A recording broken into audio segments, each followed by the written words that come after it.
Rachel and Timothy Bevan claim former tenant Kaylee Roberts Wright broke their lease. Kaylee says she had no heat and is countersuing for loss of income.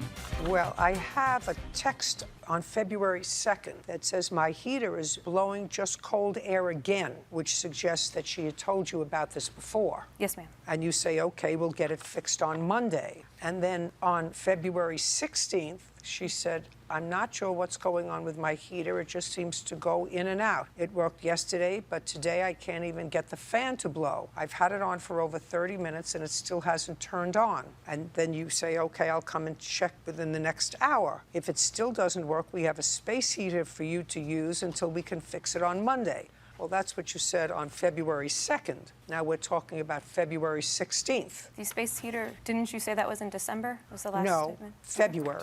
February 2nd. February 2nd and then February 16th. So that's so far twice in February. And then again on Tuesday, February 19th, she says, hey, Rachel, were you all able to have someone come out on Monday to check my heater? I was up there last night and it was doing the same thing as Saturday. That's 3 times in February. Then she wrote in March, did someone come in to check my heater?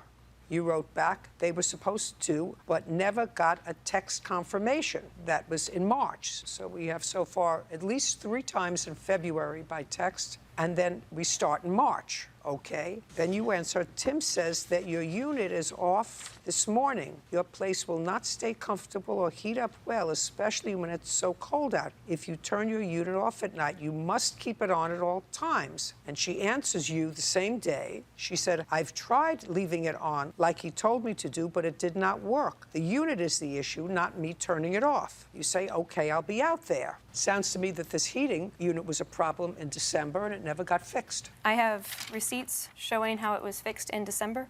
May I present those? No. Okay.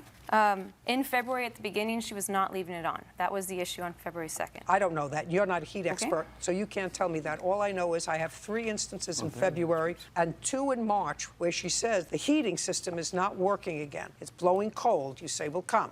The repairman was supposed to be there. I didn't get a text confirmation. I have, following that, where I did not receive any confirmation text from them, I said he is on his way. I then have receipts showing he was on his way and replaced the entire unit. Okay, can I see it? There's that. Yes. And the date that he replaced the entire unit. So here's an email stating that it was fixed. This is written slightly after. However, I have confirmation from Kaylee also stating that her heating unit was fixed on the day before the invoice is written. On March 11th, the date of this invoice, the indoor temperature was 63 degrees, and there was clearly something wrong with the system. So I don't know what this email of March 5th was.